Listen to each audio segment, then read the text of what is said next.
നമസ്കാരം. ഞാൻ V B Unnithan. രാഷ്ട്രപതിൻ്റെ പുതിയ വാസ്തു ജ്യോതിലേക്ക് എല്ലാവർക്കും സ്വാഗതം. നിർമ്മാണങ്ങൾ വളരെയേറെ ഫാസ്റ്റായിട്ട് പുരോഗമിക്കുന്നൊരു കാലഘട്ടമാണ് ഇപ്പോൾ.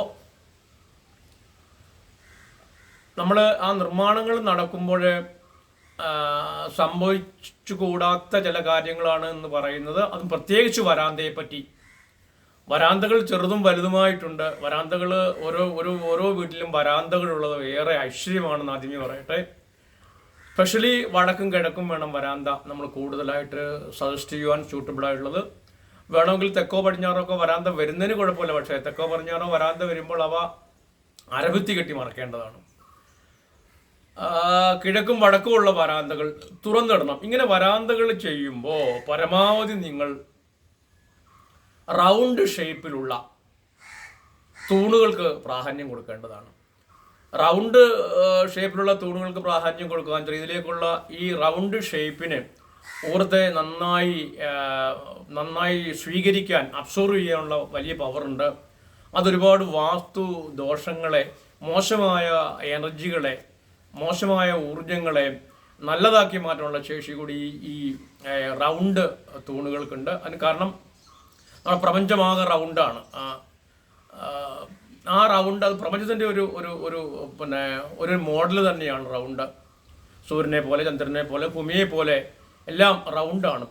ഓരോ മരങ്ങൾ റൗണ്ടാണ്. മനുഷ്യൻ പോലും റൗണ്ടാണ്. അപ്പോൾ ഈ റൗണ്ടിന് വലിയ പവറുണ്ട്. ഒന്ന്, വരാന്തകൾ വയ്ക്കുമ്പോൾ തൂണുകളെ റൗണ്ടാക്കി എടുക്കുന്നതിനൊപ്പം വളരെയേറെ ശ്രദ്ധിക്കേണ്ട കാര്യങ്ങൾ, ഈ തൂണുകൾ പ്രധാന വാതിൽ മറഞ്ഞോ, പ്രധാന ജനാല മറഞ്ഞോ തൂണുകൾ വരുന്നത് മാക്സിമം ഒഴിവാക്കുക. ഒരുപാട് വീടിൻ്റെ പുറത്ത് ജനാലയാണല്ലോ എന്ന് കരുതി പുറത്ത് നോക്കേണ്ട കാര്യമില്ലല്ലോ എന്നൊക്കെ ആൾക്കാരുടെ പറഞ്ഞ് തെറ്റിദ്ധരിപ്പിച്ചിട്ട് വീടിൻ്റെ യഥാർത്ഥ മധ്യഭാഗത്ത് വന്നിട്ട് തൂണുകൾ വന്ന ഒരുപാട് വീടുകളുണ്ട്. ആ തൂണുകളൊക്കെ കുറച്ച് ദിവസം പിന്നെ നമ്മൾ പൊളിച്ചു മാറ്റിയിട്ട് അതിൻ്റെ സ്ഥിതി വന്നിട്ടുണ്ട്. അപ്പോൾ പരമാവധി വീടിൻ്റെ ബ്രഹ്മസൂത്രത്തെ, അല്ലെങ്കിൽ യഥാർത്ഥത്തിൽ മൊത്തമുള്ള നമ്മുടെ മഹാമർമ്മത്തെ സ്റ്റോപ്പാക്കുന്ന, അല്ലെങ്കിൽ മഹാമർമ്മത്തെ നിശ്ചലമാക്കുന്ന തരത്തിലുള്ള തൂണുകൾ വെക്കുന്നത് ഒഴിവാക്കുക. പിന്നുള്ളത്, വരാന്തകളുടെ വീതി പരമാവധി ഒരു 2.5 മീറ്ററിലധികം വരരുത്. വരാന്തകൾ മാക്സിമം പോയി കഴിഞ്ഞാൽ ഒരു 2.5 മീറ്റർ പരമാവധി. ആ 2.5 മീറ്ററിൽ കൂടുതൽ ഒരിക്കലും വരാന്തകളെ വയ്ക്കരുത്. അത്തരം വരാന്തകൾ വെക്കുമ്പോൾ അത് വീടിൻ്റെ മൊത്തം എനർജി കണ്ടന്റിനെ അത് അസ്ഥിരപ്പെടുത്താനിടയുണ്ട്. അങ്ങനെ ചെയ്യാൻ പാടില്ല.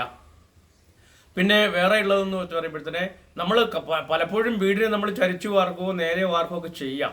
പക്ഷേ അങ്ങനെ ചെയ്യുമ്പോൾ ശ്രദ്ധിക്കേണ്ട പരിപാടി, ആ പരമാവധി മുകളിൽ നിന്നുള്ള തള്ള് മാക്സിമം നമ്മൾ ആ പ്ലിന്ത് ഏരിയ കഴിഞ്ഞ് മാക്സിമം ഒരു പടി അല്ലെങ്കിൽ 1.5 പടി, ഇനി അങ്ങ് അറ്റം പോയ 2 പടി അത് കവർ ചെയ്യുന്ന തരത്തിലേ ആകാവൂ. അതിനേക്കാൾ കൂടുതലായിട്ട് മുകളിൽ നിന്നുള്ള വാർപ്പ് അല്ലെങ്കിൽ ഷെയ്ഡ് വന്ന് നിൽക്കരുത്, ഇതിനെ പ്ലിന്തിനെ മറച്ചുകൊണ്ട്. അപ്പോൾ എന്നിട്ട് അതിനൊപ്പം തന്നെ നമ്മൾ ശ്രദ്ധിക്കേണ്ട വേറെ ഒരു പ്രധാന പ്രത്യേകത എന്ന് പറയുന്നത്, നമ്മുടെ തൂണുകൾ പലപ്പോഴും ചില മൂലകളോട് ചേർന്ന് വരാറുണ്ട്. അപ്പം മൂലകളോട് ചേർന്ന് വരുമ്പോൾ ഈ തൂണുകൾക്ക് ഭംഗി കൂട്ടുന്നതിന് വേണ്ടി മൂലകളെ ചില ആളുകൾ തേച്ച് റൗണ്ടാക്കി എടുക്കാറുണ്ട്. ഒരിക്കലും അങ്ങനെ ചെയ്യാൻ പാടില്ല. തൂണുകൾ റൗണ്ട് ആയതുകൊണ്ട് അവിടെ ഒരു ഫാഷൻ കൊണ്ടുവരാൻ വേണ്ടിയാണ് ഞങ്ങൾ റൗണ്ട് കൊണ്ടുവന്നു എന്ന് പറയാറുണ്ട്. പക്ഷേ അത് പാടില്ല. അത് കൃത്യമായിട്ട് വീടിൻ്റെ മൂലകൾ കൃത്യമായിട്ട് സ്ക്വയർ തന്നെ നിൽക്കേണ്ടത്. അതായത് നമ്മൾ എവിടെയാണോ മൂല നിൽക്കുന്നത്, നമ്മൾ എൽ ഷേപ്പിൽ തന്നെയാണ് നമ്മുടെ വീടിൻ്റെ 4 മൂലകളും വന്ന് നിൽക്കേണ്ടത്. അതിനെ ഓവർകം ചെയ്ത്, അല്ലെങ്കിൽ അവയെ തള്ളി നിന്നുകൊണ്ടുള്ള ആ തൂണുകൾ വരുന്നത് ഒഴിവാക്കണം. അവയെ തള്ളി നിർത്താൻ പാടില്ല.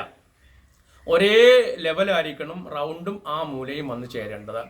പിന്നെ ശ്രദ്ധിക്കേണ്ട പരിപാടി, നമ്മൾ വീടിൻ്റെ മേൽഭാഗം നമ്മളിതിപ്പോൾ ഒരു ബീമിൽ വന്ന് കയറി അത് താഴോട്ടോ സ്ക്വയറായിട്ടോ അല്ലെങ്കിൽ സ്ട്രെയിറ്റ് ആയിട്ടോ വരികയാണ്. അപ്പോൾ അങ്ങനെ വരുമ്പോൾ ആ താഴോട്ട് വന്നിടുമ്പോൾ ഈ ബീമുകൾ പരമാവധി വലിയ ബീമുകൾ വന്ന് കയറുമ്പോൾ പരമാവധി പിന്നെ ഒരേ തലത്തിലുള്ള ബീമുകളായിരിക്കണം. ചില വീടുകളിലൊക്കെ ഫാഷൻ കൊണ്ടുവരാൻ വേണ്ടി പല കനത്തിൽ ചെയ്ത് കളയും. അതങ്ങനെ പാടില്ല. ഒപ്പം തന്നെ പിന്നെ നമ്മൾ വളരെ ശ്രദ്ധയോടെ ചെയ്യേണ്ട കാര്യം വെച്ചാൽ, നമ്മൾ ഈ ബീമുകൾ നിങ്ങൾ ചെയ്യുമ്പോൾ പലയിടത്തും നമ്മൾ ഈ ബീമുകൾ പല വീട്ടുകളിലെയും ബീമുകൾ മുറിച്ച് ബീം വാർത്ത് കഴിഞ്ഞ് പിന്നെ അവ മുറിച്ചിട്ട് പിന്നെ വയറിങ്ങിൻ്റെ പർപ്പസിന് വേണ്ടി ഉപയോഗിക്കാറുണ്ട്.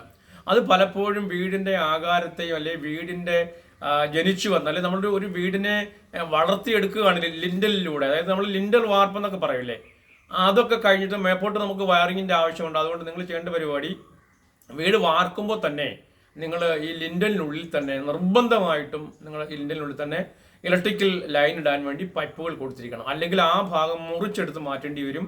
വീട്ടുകാരൊന്ന് ഭയങ്കര നഷ്ടമാണ്. പല ആളുകളും കുഴപ്പമില്ല, നമുക്ക് അന്നേരം വെട്ടിയെടുക്കാം എന്നൊക്കെ പറയും. ആക്ച്വലി അതിൽ രണ്ട് കാര്യം സംഭവിക്കുന്നുണ്ട്. ഒന്ന്, വീട്ടുകാർക്ക് നഷ്ടം ഉണ്ടാകുന്നുണ്ട്, ഈ കോൺക്രീറ്റും മണ്ണിലൊക്കെ വീണ്ടും കട്ട് ചെയ്ത് കളയുന്നുണ്ട്, ജോലി കൂടുന്നുണ്ട്. മൂന്ന്, വീടിൻ്റെ മൊത്തം ഒഴുകി വരുന്ന എനർജി തടസ്സപ്പെടുത്തുന്നത് വലുതായിട്ട് ആ ഭാഗം ഇപ്പോൾ വെട്ടിയെടുത്ത് നമ്മൾ സിമെൻറ്റ് കൊണ്ട് പിന്നെയും ഫില്ല് ചെയ്യുമ്പോൾ ആ ഭാഗം വീണ്ടും കുഴിഞ്ഞു പോകാൻ സാധ്യതയുണ്ട്. അതുകൊണ്ട് ലിൻഡൽ വാർപ്പിനൊക്കെ മുമ്പ് ഈ സാധനം വെക്കുന്നത് വളരെ ഉപകാരമായിരിക്കും. ഒപ്പം തന്നെ ഈ വരാന്ത ചെയ്യുമ്പോൾ വരാന്ത കഴിഞ്ഞിട്ട് 2 പടികളെ ആകാവൂ പുറത്തേക്ക്.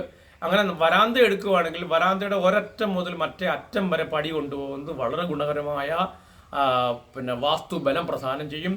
അത് വരുമാനത്തെ കൂട്ടും, അത് രോഗങ്ങളെ അകറ്റും, അത് മോശമായ ബന്ധങ്ങളെ ഇല്ലാതെയാക്കും, നല്ല ബന്ധങ്ങൾക്ക് സ്ഥായീഭാവം കൊടുക്കും. ഒപ്പം തന്നെ നമ്മുടെ കുട്ടികളുടെ വളർച്ച നല്ല ത്വരിത വേഗത്തിൽ തന്നെ ഉണ്ടാകും. അവരുടെ ഉന്നത സ്ഥാനങ്ങളിലേക്ക് എത്താൻ അത് ഉപകരിക്കും.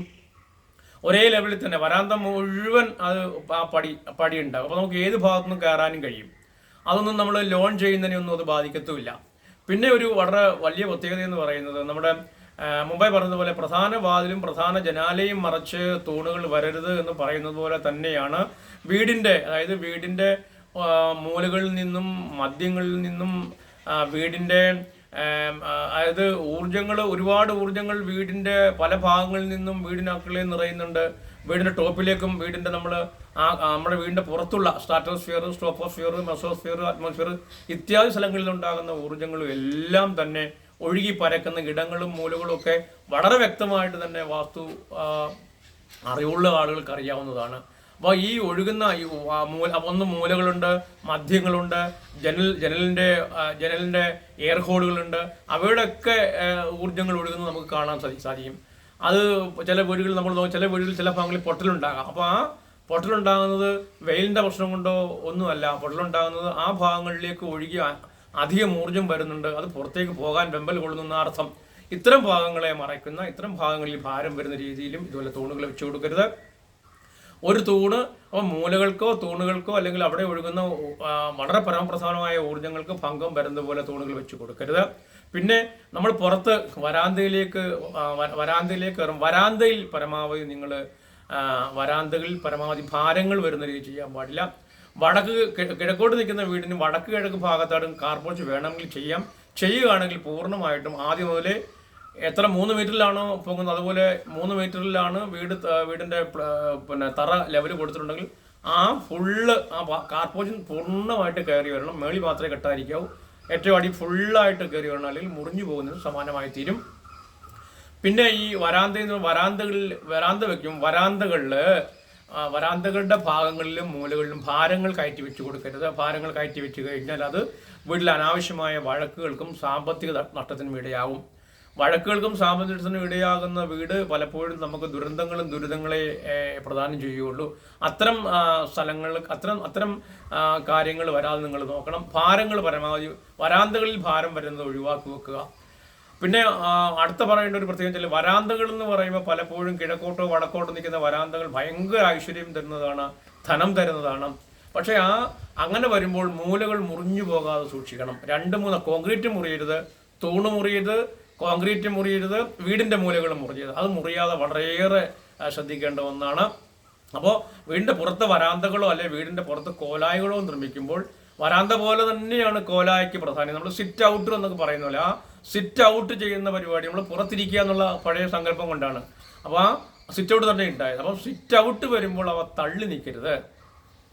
ഒരുപാട് വീടുകളിൽ അങ്ങനെ സിറ്റ് ഔട്ട് തെക്ക് കിഴക്ക് ഭാഗത്തും വടക്ക് കിഴക്ക് ഭാഗത്തും തള്ളി നിൽക്കുന്നുണ്ട്. അത് ഒഴിവാക്കണം. അങ്ങനെ തള്ളി നിൽക്കുമ്പോൾ അത് ഭയങ്കരമായിട്ട് ബന്ധങ്ങളെ കെടുത്തിക്കളയും, കേസുകളുണ്ടാകും, വാഹനാപകടങ്ങൾക്ക് സാധ്യതയുണ്ടാകും, മക്കളുടെ പക്ഷത്ത് ദുരന്തങ്ങൾ തരും. അപ്പോൾ അതുണ്ടാകാതെ നോക്കുക. അപ്പോൾ വളരെ കൃത്യമായിട്ട് വളരെ നന്നായി ഭാരങ്ങളൊന്നും കയറി വരാതെ തള്ളി നിൽക്കാത്ത തരത്തിൽ വേണം വരാന്തകളും പൂമുഖങ്ങളും ചെയ്തെടുക്കുവാൻ. അടുത്ത ഒരു വീട്ടിൽ വരുന്നവരെ എല്ലാവർക്കും നന്ദി, നമസ്കാരം.